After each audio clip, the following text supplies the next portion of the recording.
Running our own business isn't easy, and it can be a tough gig for all of us at times, and only other business owners truly understand the challenges that we face. And on ScaleUp Radio, we aim to help make things just that little bit easier by interviewing guests who have been where you are now, regardless of where you are on the ScaleUp journey, and maybe facing some of the challenges that you are facing. And they offer their thoughts and advice on what has worked well for them, as well as what didn't, of course. And we've also combined many of these lessons into a practical scale-up handbook called the Entrepreneurial Scale-Up System. And there's details of this at the end of the episode. So welcome to ScaleUp Radio. Hello to our valued listeners. I'm Granger Forson, and as always, you can touch base with me at www.bizsmart-gloucestershire.co.uk or find me on LinkedIn. Well, welcome to the last episode of 2023. Kevin and I have really enjoyed interviewing all our amazing guests over the last year and sharing with you their inspiring stories and key insights to growing and scaling a business. Each episode has given us some exciting takeaways to reflect on, and we hope they've given you inspiration that you're not alone when building your amazing business. We'll be back in 2024 to share more amazing guests with you, and we're also working on some new features, so look out for these to come. So, from Kevin and myself and everyone at BizSmart, wherever you are and whatever time of year you listen to this episode, we wish you a Merry Christmas and a Happy New Year, and raise a glass to the exciting year to come for us all as we scale up. On today's episode of ScaleUp Radio, we're diving into the world of human resources with none other than Sarah Cook, the Dynamic Managing Director of We Do HR Support. For many, HR might be policies and compliance, but for Sarah, it's a nuanced dance of aligning business goals with human values. Sarah's venture stands out in the cluttered world of HR landscape, offering specialised, tailored services to small to medium businesses. She's a passionate advocate of not just ticking the compliance box, but of truly understanding a company's DNA and crafting HR strategies around it. From offering attractive employee benefits to establishing the right culture, Sarah's take on HR is both refreshing and invaluable. She gives amazing advice on how to start your culture correctly and how to test if it is working. With a story that pivots around adaptability, Sarah transformed her redundancy in 2020 into an entrepreneurial opportunity that now benefits countless businesses across sectors. Today, we'll uncover Sarah's vision, her strategies, and the ethos that shapes her business. Join us for a conversation that transcends traditional HR boundaries and delves into what truly means to put people at the heart of a business. Let's go over and listen to Sarah. So, hello, Sarah Cook. Welcome to ScaleUp Radio. Please introduce yourself to our audience. Hello, thank you for inviting me. I'm Sarah Cook and I am the Managing Director of We Do HR Support, and we are an outsourced HR department specialising in providing HR support for small to medium-sized businesses. Excellent. So how big are you at the moment? At the moment, there are 6 of us. We do work with some outsourced consultants on occasion for various projects, but at the moment, just 6 of us, but we are growing. Brilliant. We like growing. We'll be talking about that. When did you start and where are you based? So I'm based in Swindon, but my team are based all over, and we've got clients all over the UK and some in Europe. And we started in August 2020. So, HR support, What does that mean to you? Tell me about your business model. What are you trying to achieve? Okay, so we tend to work with customers in probably 3 different ways. So firstly, very small businesses, maybe you're just taking on your first employees, or you've only got 1 or 2 employees. And really what you want to know is that you're compliant, you're keeping up with legislation, and you've got us on the end of the phone in case anything goes wrong or something comes up that you just don't know how to deal with. So that's the first way we work with clients. The second way is you're slightly larger. You want to do some more things. You want to introduce stuff. You want help with a lot more processes. You want to start bespoking policies and procedures to your business.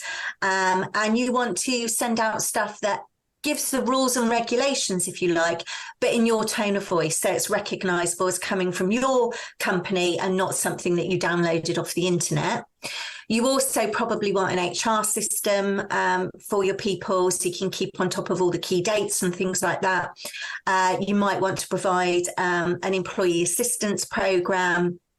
You might need to do some reference checking and driver's license checks and DBS checks and things like that. So then that's where we come in and we work with slightly larger organisations to make sure all those sorts of things go smoothly. Then we also have what we call our full service model, which is where, if you are ABC Limited, you might have an email address that's HR@ABC Limited, but that comes through to us. And we do literally everything that an internal HR department would do. So we cover everything for you, except for we don't do recruitment, but we have a sister company who does do recruitment. So we can put you in touch with them and they can do recruitment for you. And then the final way we work with clients is normally larger clients, and they have probably got a project that they want doing. So oftentimes it's a slightly larger business, maybe just got some Series C funding. Part of the deal is that they need to take on a professional HR director. And because we've sat in those seats a few times where the idea is you're being brought in as the HR director and you've got some key projects to do. So you maybe need to get in performance appraisals, succession planning, graduate recruitment, all the kind of like benefits program, all the usual HR projects, but they all need implementing in 3 to 5 years before the next exit. And when you get in and look at your team, you realise, because they've been growing so fast, the HR team is actually 3 recruiters and a payroll assistant, and you haven't got anybody with the bandwidth or the experience to be able to do the projects that you want. So it's quite nice at that point to be able to outsource it to someone who feels your pain and knows what it's like to be sat in your seat. So we quite often get those sorts of projects as well. Right. So we've got small businesses, just sort of helping them with compliance and setting up basics. We've got SMEs sort of now becoming the HR go-to, helping set up their policies and systems, making sure they're compliant still. Then you've got the full service package. So you're almost like the HR team in your business. Okay. And then the big projects. Yeah. Big company come along. Wow. That sounds really exciting. So what makes you different? There's a number of these, HR companies we come across. What makes you different? What do you strive to be good at? So I think what makes us different is there are some large kind of like multinational businesses that do multinational, they cover the whole country and they've got thousands and thousands of clients. But most of what they do is very generic. So if you ask them for a policy, I will get the same policy as you would get, as many of our clients would get. It's always the same policy written in the same way for each and every client. So I think we differ in that way, in that what we're doing is bespoking what we do for you and your business. So it needs to suit your business.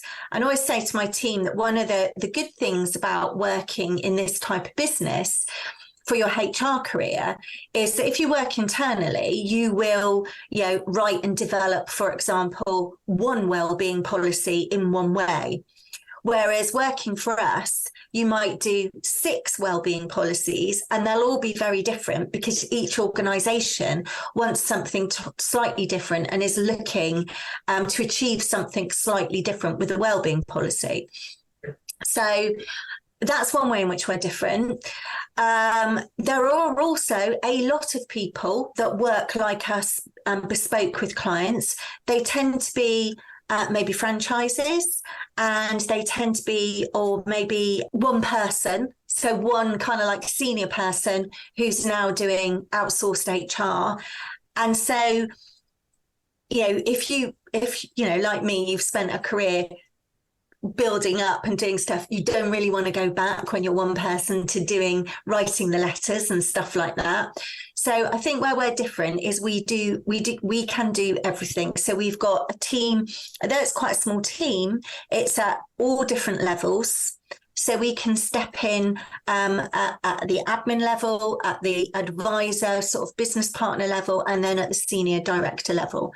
So I think where we're different is we span across, we are like a whole outsourced team, and we're working with you in your business as part of your team, as an extension of your team, really. So I suppose it's a bit of like a pick a mix model, really. Then I can choose what I need to do depending on what the requirements that I have next. But maybe if I didn't know what those requirements are, how would you help me identify? I'm a small business. I recognise that I need help. How would you go about then helping me to identify what my needs would be and where I would need to go next? So it's talking to you really about what you want to achieve. Maybe you've got a few people, you want to grow, you want to keep those people. How easy was it to recruit them? How long did it take?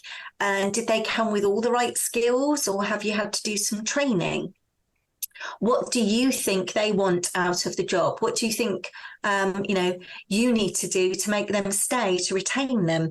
How is your business changing over the next 12 months? And what does that mean for the way that they do their work? So what do you need to make sure that they know or they understand about what's changing in the way they're going to do their job? And how are you going to support them through that? So just by, talking to people about what's happening in the business and how that might affect the people in the business, we can start to say, okay, well, so if you know, for example, that competition for talent is really strong at the moment, and you might be losing people. A couple of your staff maybe have said they've had phone calls from agencies. One of your competitors is advertising. You want to make sure that you're going to retain your staff. What sort of things can you look at to do that? And at the moment, we've been doing quite a bit of work recently, a couple of projects with clients around benefits and implementing benefits programs, because, cost of living crisis makes us all be a little bit more motivated around security and making sure that, everything's stable and things like that. So when you start to introduce things like death in service, critical illness cover, maybe cash plan or private medical cover, those sorts of things then make it more difficult for people to leave, because, if you want to lever me out of this role with my critical illness cover and my private medical cover and my this cover and my that cover, you've got to be offering the same for me to move. And conversely as well, if you're trying to attract talent and you put in a benefits program, then you start to look attractive to people who are, working for someone else. Yes. Yeah. And I suppose there's also understanding and the tax implications to your staff around that. But I've never had it quite described in that format of thinking about those benefits being something that help to retain staff, because not retain staff as in because they're the right things to do, but also retain staff because they would want that from another employer that maybe not does that. So it's harder to move. Okay. Yeah. Wow. Really interesting thought there. Definitely. Yes. Some good advice. So your clients, give us an understanding of your clients today. Are they in specific types of industries? Have you tracked it, or is it general? Who do you work with today? We work across all sectors. So my career has been what I like to describe as sector agnostic. So I've worked across all sorts of different sectors, and HR is a very transferable skill. So you're dealing with people, and whether you're working in retail or banking, you're still dealing with people. Some of the issues that come might be slightly different, but it's still dealing with people. So there isn't any particular sectors that we particularly want to attract. We are part of a larger group of companies who do work a lot in the recruitment sector. So we have quite a good understanding of the recruitment sector. But we've got manufacturing clients, we've got hospitality clients, we've got charity clients. So we've got clients across all sorts of sectors. And you talked about your services in those ranges. Are you right across those ranges, or do you sort of have more clients that are a specific type of size and need? Yeah, so we've tweaked our business model a bit as we've kind of grown over the last 3 years, and we have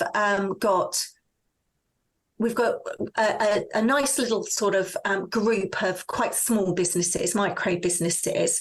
And we're looking at the moment, we're putting our efforts at the moment into growing that kind of like full service area. So probably companies with maybe 20 to 100 employees that are really looking to do a lot of work around their people function, and talk about engagement, talk about culture, start growing leaders, succession, those sorts of things, the benefits programs and those types of things. So at the moment, we're looking for about 4 more clients in that kind of like slightly larger full service area that we'd like to work with. My experience working in corporate world, the HR team was always seemed to be there when everything went wrong. Yeah, bless them. I love them to bits, but that's the only time anybody really knocked on their door, and I know that because they had the office next to me.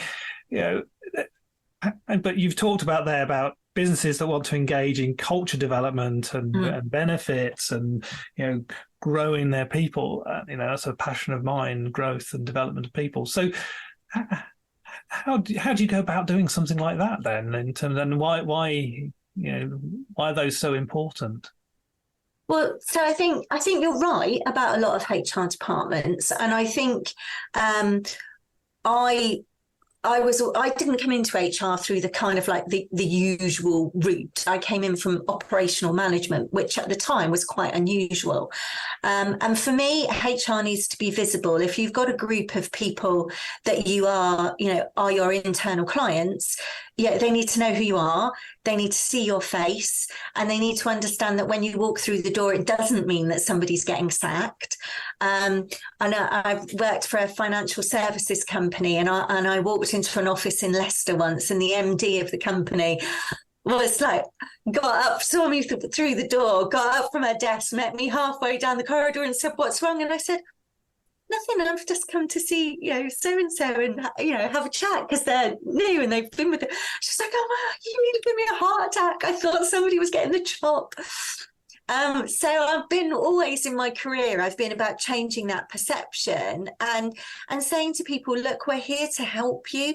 If you don't talk to us until you've made the mess, it makes it harder to clear up. If you come and talk to us, we can say, okay, screw the lid back on that bottle before you knock it off the side, instead of waiting till it's knocked off the side and then go, oh no, I made a big mess.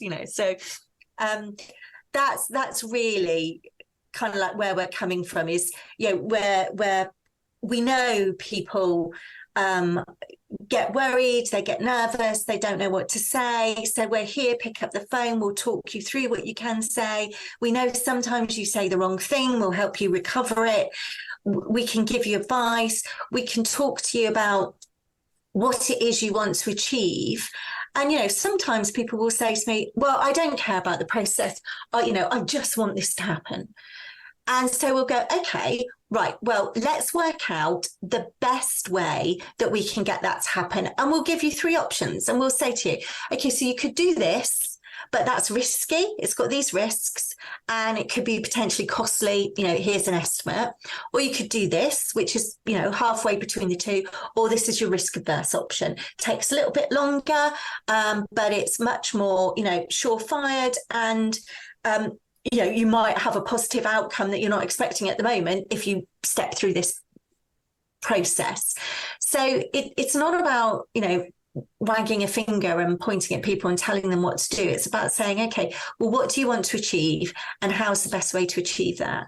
Because sometimes, if we're talking about exiting people, sometimes people do have disruptive people in their business, and you have to make a judgment call as to whether, if you step that person through a process which could take 3 to 6 months, how much damage is that going to do to the rest of the team, to the business?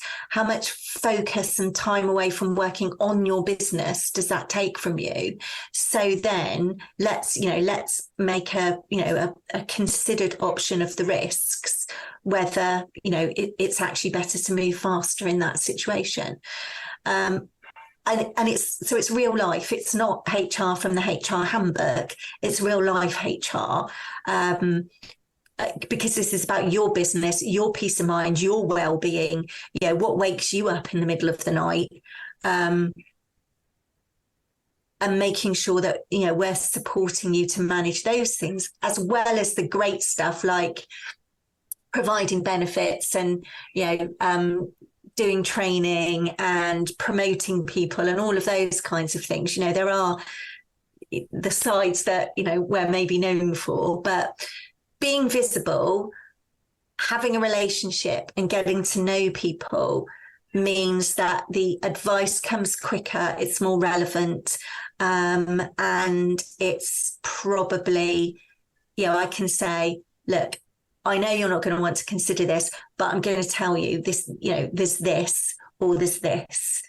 And I can kind of know which way, a client's going to go, but it's always best to, paint the other side of the story as well, just so that they're looking at things from a wider perspective than they might do if they were just thinking about it on their own. I think that's a really interesting thought there. The types of elements you've been talking about are when things go wrong. So give some advice. How can a business owner get things right? How do we develop that culture, those systems, the environment that, helps the business to grow and develop in terms of people and, HR? Because, when it goes wrong, you need good advice and help. I totally agree. But what's the positive stuff? How do we build that? So I think that the first place to start is with your contracts and your handbook, because those are the things. So enshrined in law, employees have rights. Employers don't necessarily have any rights enshrined in law. What they have are the rights they give themselves in their contracts and in their handbooks. So don't download something off the internet and expect that it will give you what you need, because you need to be able to say what you need. So a million years ago, I was working for a government business that, did funding and stuff like that for local businesses. And I was involved in working with a Christian organisation that had a lot of volunteers. And they were like designing a kind of like a volunteers handbook. And what was really important to them was language. So bad language, it was really important that their volunteers didn't use bad language. And one of the things they did was they listed all of the words that they considered to be bad language. And it's a funny story in some ways, because people laugh about some of the rude words and that they were in a Christian kind of like handbook. But the point was that everyone knew. So you had read that handbook, you'd signed that you'd read that handbook. So whether you think crap, for example, because that's the one that, Americans use all the time and sometimes British people think so. So whether you think that word is a swear word, or whether you don't think it's a swear word. What you are very clear about is that that organisation thinks it's a swear word and they don't want you to use it. And if you do, you could be subject to disciplinary action. So in that handbook, they've given themselves the right to say, no, I'm sorry, but we said that's unacceptable language and this is the consequence. So if you write your contract and your handbook carefully and properly, and you have someone interrogate you about, okay, so what do you want in here? What's really important to you? Number one, you can give yourself the rights you want to give yourself. Number two, you can make sure it's written in your tone of voice. One of my pet peeves is when people go for an interview. You interview a fantastic candidate. They think you're fantastic. Everyone's like full of love and, yeah, I'm going to really enjoy working here. And, they're going to be fantastic. And then you send out some paperwork and they read the paperwork and they go, okay, these Nazis aren't the people that interviewed me. This sounds like it's thou shalt not do this and thou shalt not do, and it sounds really awful. I want to work for the people that interviewed me. So one of the things we're really keen on is making sure that what you send out to people sounds like you, and sounds like the people that interviewed you, and and that's the culture. So from the start, say what's acceptable, say what's not acceptable, make sure that people know it when they start, articulate your culture. So think about, what sort of culture do we want to have here? What's important to us? What are our values? If we are living that culture, what does our behaviour look like when we live that culture then? And then you can test your culture. And I have 3 tests that as I call them, for culture. And I call them the competing priorities test, the employee saturation test, and the leadership consistency test. So say, for example, you say that we're an eco-friendly business and everything we do will be done with, a carbon target or a sustainability target in mind. So when you talk then about the competing priorities test, so my question then is, okay, it's a series of what ifs. So what if a client asks you to do something and they want you to use a material that isn't? What do you say? What if the only way to do what you're trying to do is with a really expensive alternative that meets your carbon or your sustainability goals? What do you do? And the competing priorities test is about putting yourself in a position where you've got to make those difficult decisions, and you've got to say, no, this is going against our culture. And if we do that, we are, we're maybe letting some clients down that have decided to work with us because of that. We're maybe letting some of our staff down because they want to work with us because of that. And so we need to make sure that these things are at the top of our agenda. And then, the employee saturation test is around, do employees know? So if I walk into your office and talk to your employees, do they know what your culture is? Do they know what your values are? Will they tell me that, don't, throw that coffee cup here, put it there? Or no, we don't have those type of cups. We use mugs, or that's where that bit of paper goes. Or, will they articulate to me that, they're really proud of the carbon neutral record, or the, sustainability, and the products that you use, et cetera, et cetera. And then for the leadership, it's about them being consistent about that as well. So, again, when you come to board meetings, are we talking about the things that are important to our culture? Are we talking about sustainability and being carbon neutral first, and finances, maybe later down the rung? Or are finances always first, and the things that we say are our values are last? I always used to I used to make a joke because HR in the board meeting always used to be the last item on the agenda. So everyone else would take up loads of time and I'd get squeezed and squeezed and squeezed. And I'd say, okay, so for an organisation that says people are its most important asset, isn't it interesting how it's only the HR slot that gets the time halved at the end of a board meeting? Because I know if I take my full time, you're all going to be asleep by the end of it. It's, you know, and those things, although it's funny, and, you know, I was in teams and they did move me around the agenda after I pointed that out. But although it's funny, you know, these things make a difference and people see these things and they feel these things. And when you talk about culture is about observed behaviours. So if our staff observe our managers and our leaders consistently upholding the values and the behaviours, then that is our culture. They will say, yes, we recognise that behaviour. We understand that's part of our culture and we've got that. But, you know, quite often there's this gap between what leaders say we stand for and the way we actually behave. Yeah. And I think particularly when you're talking about things like recruitment and retention, the dissonance that builds up can have a huge impact. And you quite often see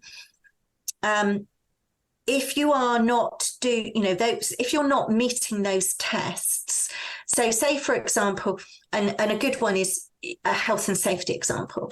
So say, for example, you're working in a construction environment and you have health and safety is the most important thing. So you take somebody on, they're all engaged, they're really ready to come and work for you. They are bought in at the point that they start, they are bought into you because you've sold them that you're a good place to work. They've said yes to come and work for you. So they're bought in, they're waiting to be embraced and, you know, uplifted by this culture that you've told them that you've got. They're also waiting for you to drop the ball because that's human nature, isn't it? Okay. You know, okay, show me now that you are who you said you are, kind of thing. So if they get out on site and somebody is saying, oh, yeah, you know, don't worry about it, just, you know, we'll do it, just do it like, yeah, that's how we do it. Yeah, don't worry. Are they going to say something because, you know, they're new and this is their boss and they're out on site? Everyone else is doing it, you know, maybe not quite the safest way, but that seems to be how things are happening. So most people will do what their colleagues are doing, what their manager is doing. They will follow the lead that they are shown with the people around them. So then that creates that level of dissonance between, well, you told me we were like this, but my experience is I'm like this. So then their commitment, their engagement, you know, takes a dip. This isn't what I thought it was going to be, you know. And these things are very subtle, you know. I'm vocalizing a thought pattern which happens like that in someone's head. But then you might have problems with that person in their probation period. They might not quite be who you thought they were. They might end up leaving during their probation period or in their first 12 months. You might end up performance managing them because their engagement is dipped. They're not putting in full effort. And all of that could, in a lot of instances, be traced back to this dissonance that they felt, this feeling of it's not quite what I expected. So there's an element of distrust there now. So that is so important to get right. Brilliant. Wow.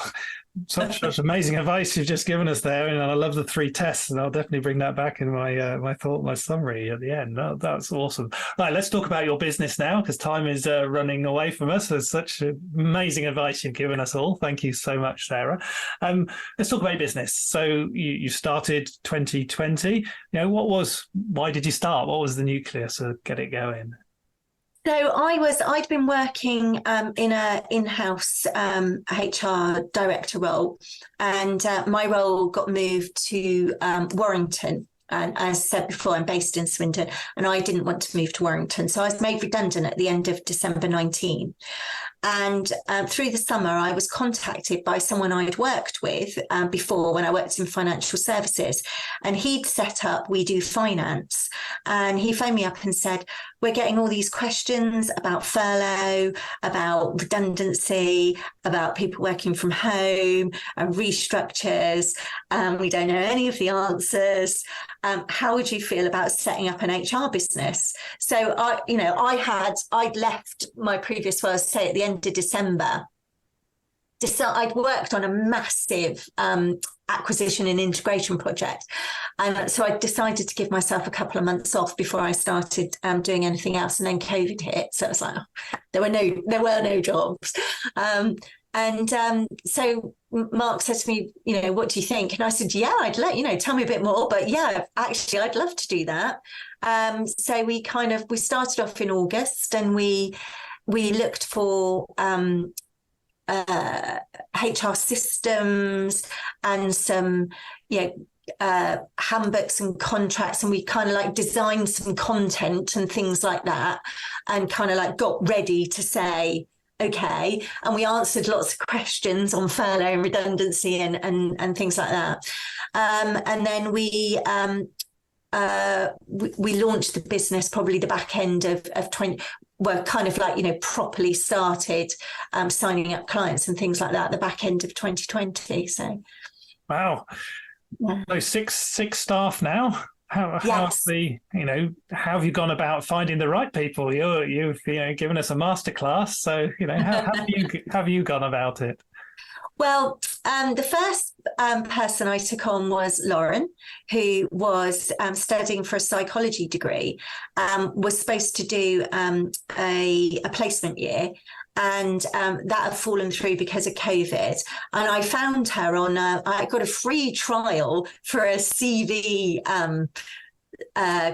company, and in the free trial I found her and phoned her up, and we got on great. So she was my first member of staff, and then after 12 months she went back to uni, but she carried on working with us part-time, and we've funded her masters, because she wants to do a masters in human resource management, which she's just finishing off at the moment, and then she'll be back with us full-time from the end of the year.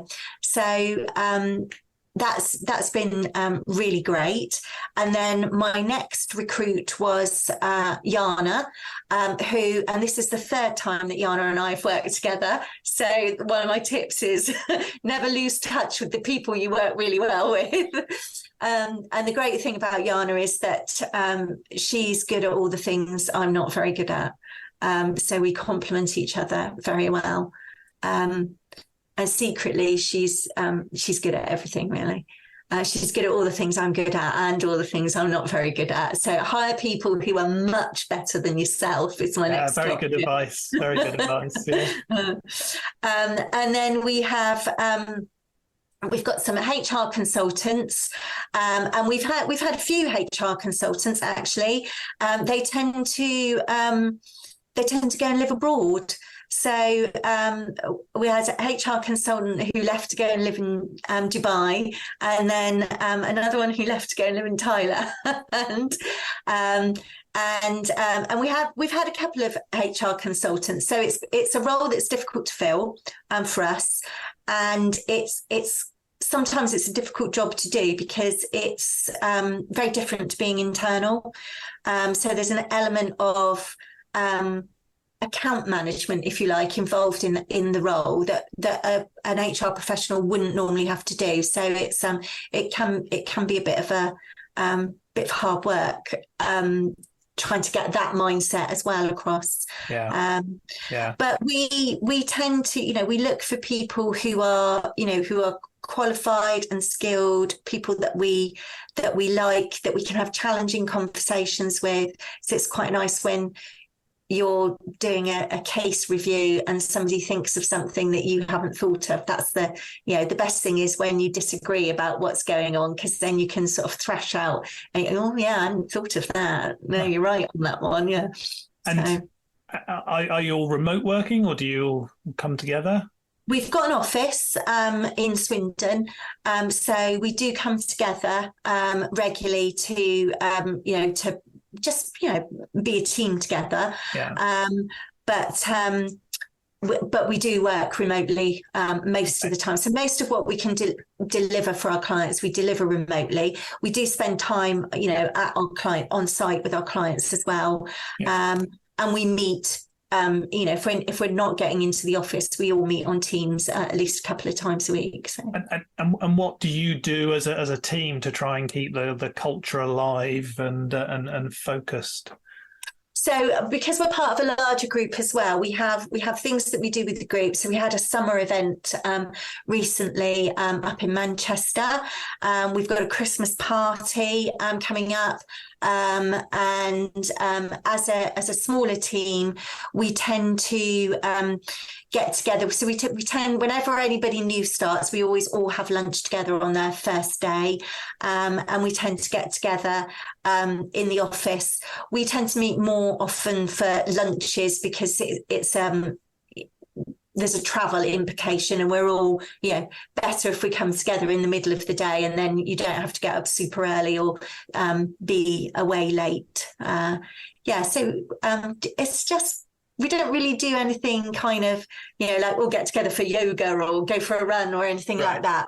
But we tend to all meet up and make sure that we're catching up with what everyone's doing. And growing a business is difficult in its own way. I often talk about the game of business that we have to play as a business owner. Anything that's not worked that you would redo again if you had the time to do it? Yeah, I think so. So I think we've approached kind of like how we acquire clients in a couple of different ways, and some of those haven't worked out. So we had like almost like a sales function that didn't really work for us. And we had a kind of like originally a business model where we thought maybe we would do a lot more of the kind of like the micro style businesses. We thought, maybe we would do loads and loads of those and just do the odd kind of like bit of project work. But it's actually changed as, and some of the very small businesses are growing. And actually, we've realised that where we're really good is when you're growing as a business and you want to do all of these extra things. So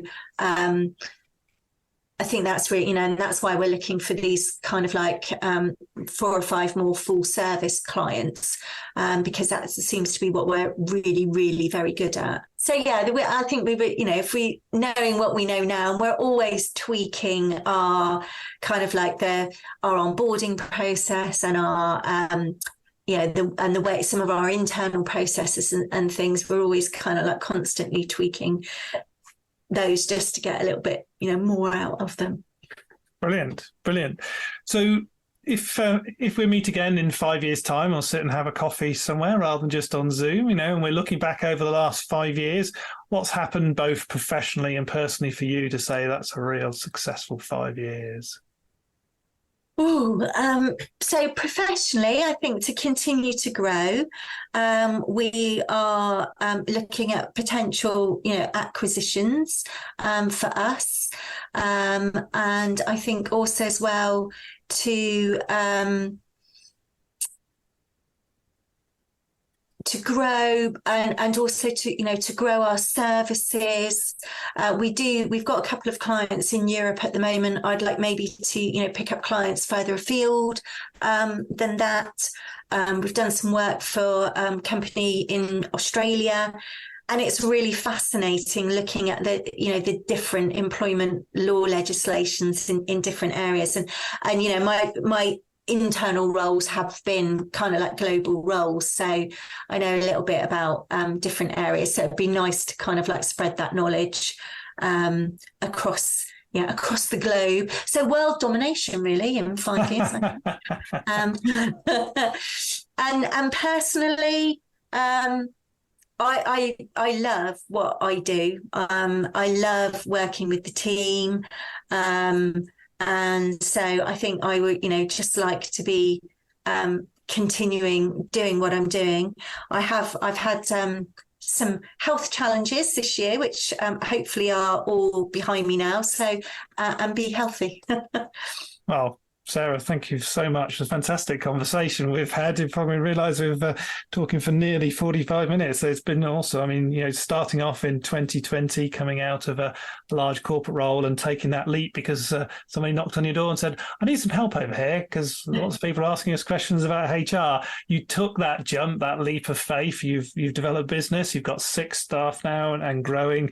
Your plans for the future of world domination. Yeah, fantastic ideas, not just in the UK. So, but some of the real thoughts and advice you've given us today, some of the feedback about, building a business, starting off that really important thing of the business manual and, your terms and conditions and contract, but making it personalized. I think that's the beautiful thing about what you said. So many of us download it from the internet and just put it in, but having that somebody like yourself to have that conversation and making it real, making it fit for us, making it fit our own culture, our own style, and I love that, sending the letter after the letter of employment, a contract, it's in your phrases, your words, rather than just something that you've picked up and done. And I love that really 3 tests for culture, that competition priorities, how you're actually doing what you say you're doing and using that what if scenarios, that saturation test through your employees and the leadership test. Are we actually living up to what we say we're doing, especially in the boardroom and the way we talk about things? And sitting in boardrooms in my past, I know exactly what you're talking about. But I think that summary of that the conversation, you said, culture is the observed behavior and it's what people see us do. And I totally believe in that and I totally understand that. And I think that's the really powerful thing of all those elements. So thank you so much for a fantastic conversation. We always finish off with a quick fire round, if I may. So kicking off, if you'd go back to your younger self, what advice would you give yourself? Go for it. Go for it. Brilliant. With everything.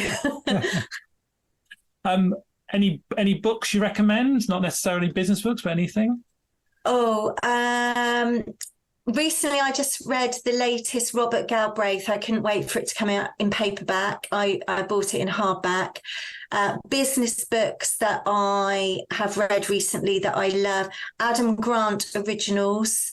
I read Professor Foster's book on circadian rhythms, which is absolutely fascinating.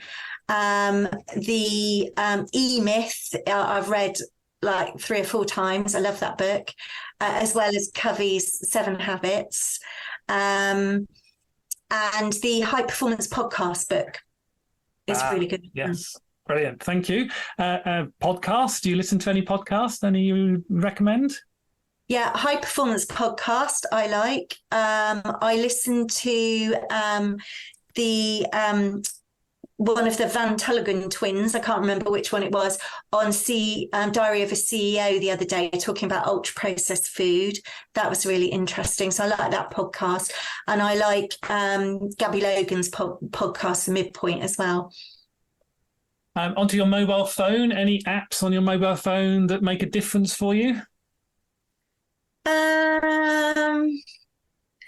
No, I can't say that maybe the Trainline app. I use that a lot. And I live near a giant Asda, so I've got an Asda app that gives me money off my shopping. But apart from that, I'm not really into technology person. Love it, love it. My favourite question of all, who's had the most influence on you as a business leader? Ooh, I think who's had the most influence on me as a business leader is the same as through my career and on me as a person, is my dad. So my dad gave me the values, and my mum, but my dad in particular, of work hard, have fun, be kind. And those are values that, I didn't realize until about 20 years ago when somebody said to me, what are your values? And those 3 things came out. And I think, they're good. They're good. They're simple. They're easy for me to do. And that's me, and I've always, so I'm quite authentically like that, and so I think I would say that would be my dad, who wasn't a business person, but brilliant. Your most successful marketing tactic or lead generation tactic? Networking, I think. A lot of our business comes from referrals, from people saying to us, you should speak to this person, or saying to other people, speak to Sarah. So networking. Brilliant. And finally, Sarah, how can people get hold of you? They can get hold of me by emailing me, sarah@wedo-hr.co.uk, or by calling me on 07545 425 645. Brilliant. Sarah, thank you so much for this fantastic conversation today. Thank you. Thank you for having me. I hope you enjoyed that discussion, and if you're building and scaling your own business, you might well be interested in our book, The Entrepreneurial ScaleUp System. And it's exactly what it says on the tin. It's a practical handbook around scaling a business in a structured way. And you can order a copy on all your favorite online retailers, including an audio version, or you can find it and other supporting resources on our website, www.esusgroup.co.uk. That's esusgroup.co.uk, which is esusgroup.co.uk.